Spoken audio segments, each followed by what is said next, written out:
रचना की कहानी दर्शाने जा रहे हैं। तो चलिए आप सभी को ले चलते हैं सतयुग में, जहाँ सती के पिता श्री प्रजापति दक्ष एक भव्य यज्ञ का आयोजन करने जा रहे हैं। बड़ा ये तू नीचे ही उभ रही है यार। हाँ ठीक है, तो मन नीचे उभ रहा है बनाऊंगा, ये तो सही आ रहा है।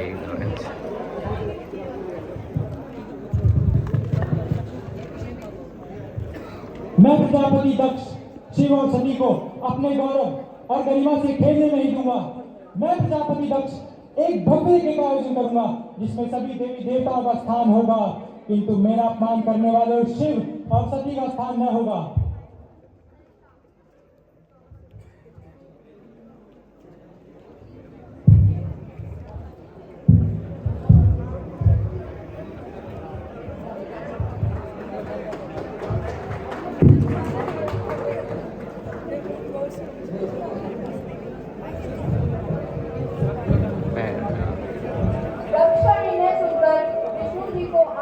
महासंकट और विनाश का ज्ञात हो गया, इसलिए वो महाकाल से विनती करते हैं कि वो सभी को रोक ले।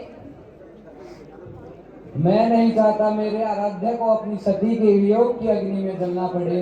आप मेरे लिए नहीं, समस्त सृष्टि के लिए सती को रोक लीजिए देव। किसी भी मूल्य पर सती और उनके पिता दक्ष का मिलन नहीं होना चाहिए। नारायण नारायण।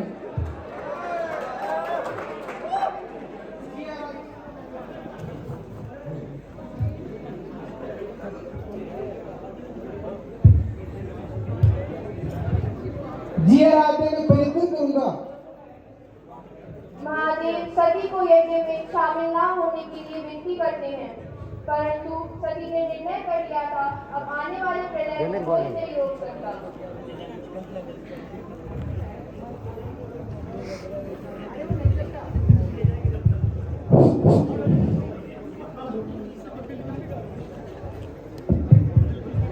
मैंने निश्चय कर लिया है, मुझे पिताश्री के यज्ञ में जाना ही होगा।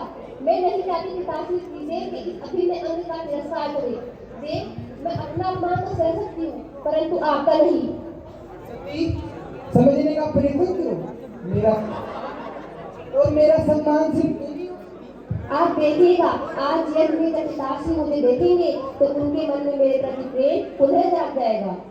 यदि आप हट कर रही हो तो मैं आपको नहीं रोकूंगा सती।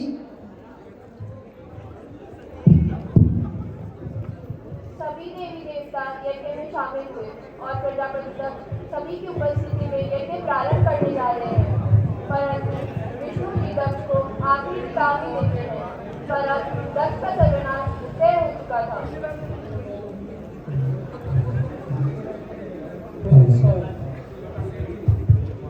हेलो हेलो, मेरे निमंत्रण पर आप सभी यहाँ उपस्थित हुए, इसके लिए मैं आपका आभारी हूँ तथा कृतज्ञ हूँ। अब आप सभी के आशीर्वाद से मैं इस महायज्ञ को प्रारंभ करता हूँ। परंतु महादेव की अनुपस्थिति में ये यज्ञ फलित नहीं हो सकता। ब्रह्मदेव का कथन सत्य है। त्याग दो अपना अहंकार और आमंत्रित कर दो सती को इस यज्ञ में, अन्यथा अनर्थ होकर ही रहेगा। नारायण नारायण। आपके कहने का अभिप्राय मैं समझ गया हूँ, किंतु मेरे विचार से जो भी इस यज्ञ के योग्य हैं वे सारे अतिथि यहाँ उपस्थित हैं।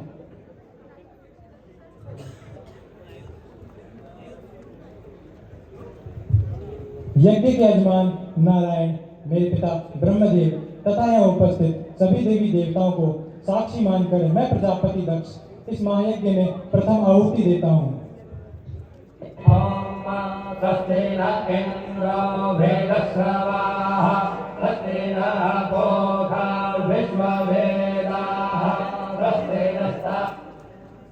सती यज्ञ स्थल पहुंचती है और अपने पिताजी से अनुरोध करती है कि उसे और शिव को भी यज्ञ में शामिल करें, परंतु प्रजापति दक्ष ने सती की एक ना सुनी और बड़ी सभा में महादेव का अपमान करने लगे।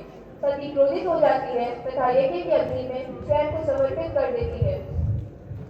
पिताश्री, द्वारपालों, इतनी भी बुद्धि नहीं है कि शुभ कार्य के समय श्मशानवासियों की परछाई भी अच्छी नहीं होती।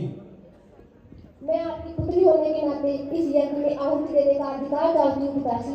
जिस क्षण तुमने मेरी इच्छा के विरुद्ध उसका पाली शिव का चयन किया, उसी क्षण तुमने मेरी पुत्री होने के सारे अधिकार खो दिए। और यह क्या कह रही हो तुम यहाँ प्रजापति दक्ष की पुत्री के रूप में आई हो? नहीं, तुम पुत्री होने का स्वांग रच रही हो। तुम उस स्मशानवासी शिव के अर्धांगिनी के रूप में आई हो। सैनिकों, ले जाओ उस अशुद्ध आत्मा को इस शुद्ध स्थल से। ठहरो। हाँ, वो कपाली है, क्योंकि काल उन्हें बसता है और वो शमशान में वास करते हैं, क्योंकि जीवित ही नहीं अपितु मृत भी उन्हें देह मानते हैं। सुंदर, अति सुंदर। बहुत अच्छा बोलती हो।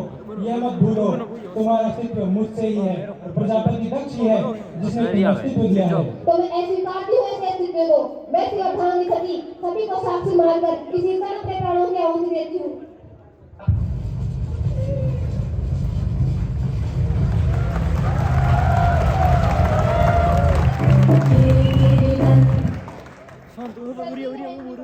क्रोधित देवी आदि पराशक्ति सती के दहन से प्रकट होती है। तो सही क्यों नहीं आ रही यार?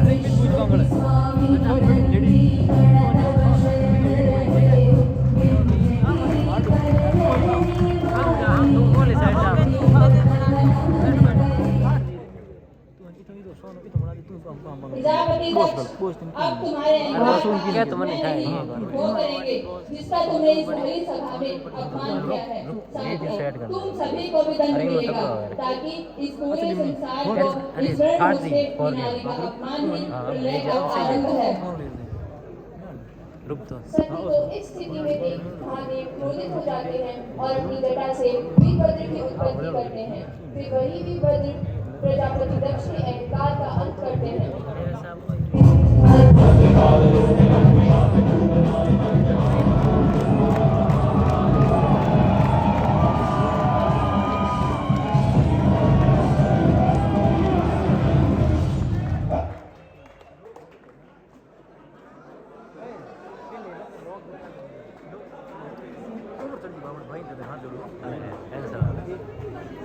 हटा जिंदू बैठे हटा दो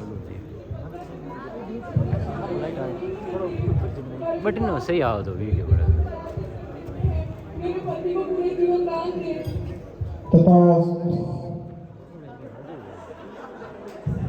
सती की मां की विनती सुनकर महादेव ने दक्ष का सर लगाकर उन्हें पुनर्जीवित कर दिया। महादेव सती के वियोग को सह ना पाए और अपना कर्तव्य भूल गए।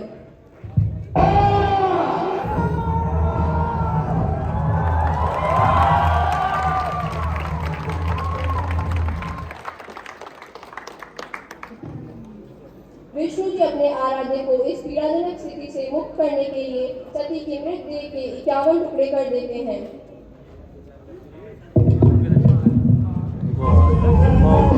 इनके आगे वो हम लार भी